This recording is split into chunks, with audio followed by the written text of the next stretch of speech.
मंजिलें उन्हीं को मिलती है जिनके सपनों में जान होती है। मंजिलें उन्हीं को मिलती है जिनके सपनों में जान होती है। यूं ही पंख उड़ने से कुछ नहीं होता यारो, हौसलों से उड़ान होती है, हौसलों से उड़ान होती है। धन्यवाद।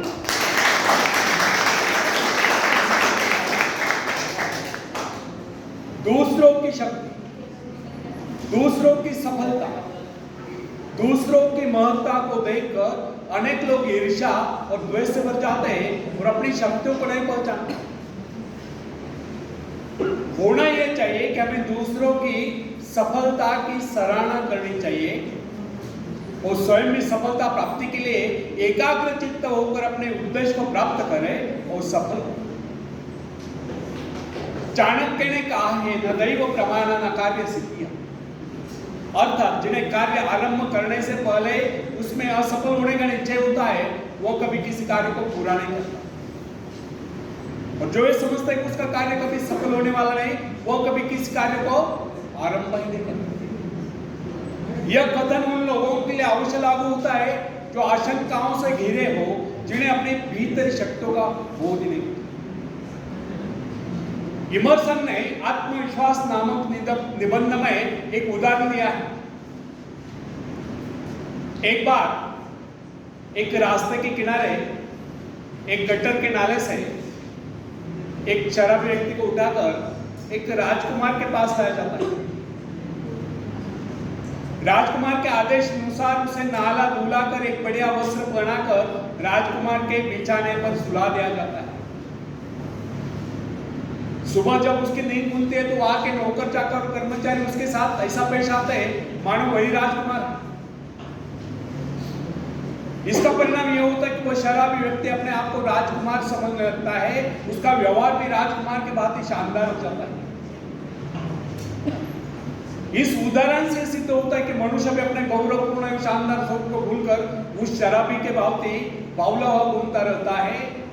जब वो अपने वास्तविक स्वरूप को पहचान लेता है तो सफलताएं प्राप्त करता हुआ जीवन के उच्चतम शिखर पर पहुंच जाता है या सफलता के उच्चतम शिखर पर पहुंच जाता है।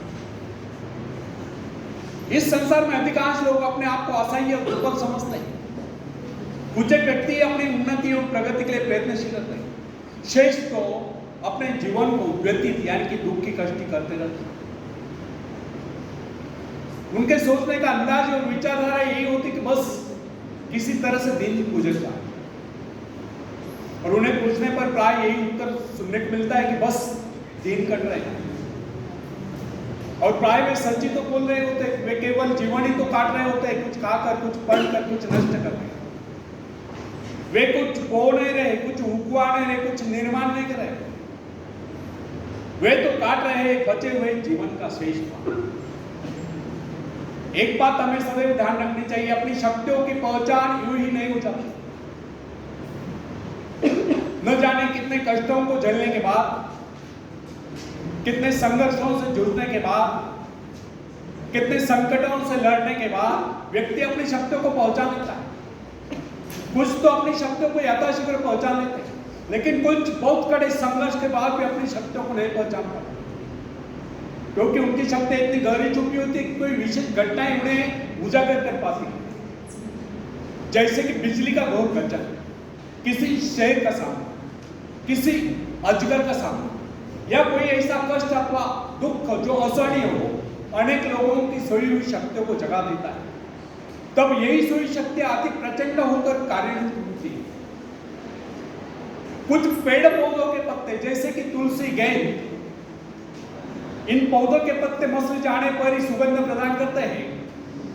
उसी प्रकार कुछ लोग ऐसे होते हैं जो संकट काल में कुछ कर दिखलाते हैं और दूर से चमकते नजर आते हैं। अगर इन लोगों के जीवन में कोई संकट ही ना आए होते तो वे कभी चमक ही नहीं पाते। ऐसे लोगों का अधिकांश जीवन काल व्यर्थ चला जाता है। अचानक कोई झटका होने लगता है, उनकी सोई शक्तियां जाग उठती है, उनकी दबी प्रतिभाएं उभर कर सामने आ जाती है। इस संदर्भ में अमेरिका के भूतपूर्व राष्ट्रपति अब्राहम लिंकन और सेनापति ग्रांट इन स्थितियों के सर्वश्रेष्ठ उदाहरण। आयु के 40वें बरस तक सेनापति ग्रांट को उसके परिवार के अतिरिक्त कोई नहीं जानता। उसे कभी सपने में भी ये विचार नहीं आया होगा कि वो गौरवशाली सेनापति बन सकता है। वो अपनी भीतरी शक्तियों से सर्वथा अनभिन्न है। जब वो बीए पास हुआ तो उसकी उम्र थी 32 वर्ष की। तब उसे एक जगह पर नौकरी मिली तो तुरंत त्याग पत्र देना पड़ा। बाद में कस्टम्स हाउस में नौकरी मिली, वहां भी उसे अयोग्य ठहराया गया। बाद में स्टोर कीपर, बाद में ट्रेनर, लेकिन किसी भी क्षेत्र में उसे सफलता नहीं मिली। यही व्यक्ति अचानक एक दिन अमेरिका की सेना का महानायक बन गया। अमेरिका की भीषण लड़ाई के आंधियों ने, तूफानों ने उसकी कोई शक्ति को झकझोर दिया। उसके भीतर सोए सेनापति को जगा दिया। उसकी कार्यकुशलता, उसकी कार्यशक्ति, उसके नेतृत्व का प्रभाव देखकर सारा संसार दांतों तले उंगलियां दबाए रहते।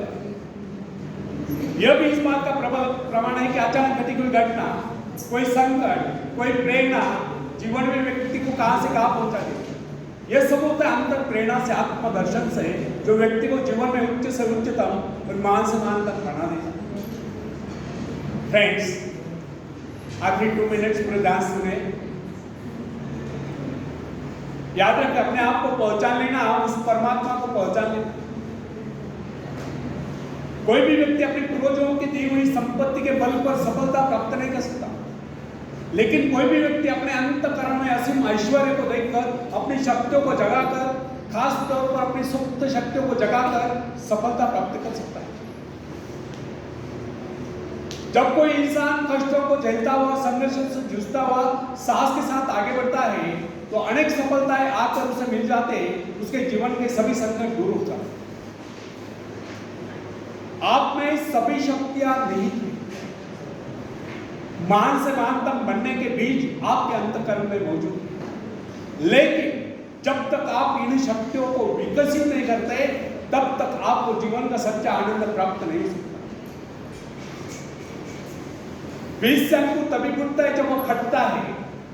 बाद में यही अंकुर एक महाकाय वृक्ष बन जाता है। इसलिए फ्रेंड्स, हमें अपने जीवन में अपने गुणों के विकास में सहायक अवसरों को बराबर खोजते रहना है और अपने गुणों को विकसित करना है, अपने सद्गुणों को विकसित करना है, अपनी शारीरिक, मानसिक, बौद्धिक क्षमताओं को विकसित करना है।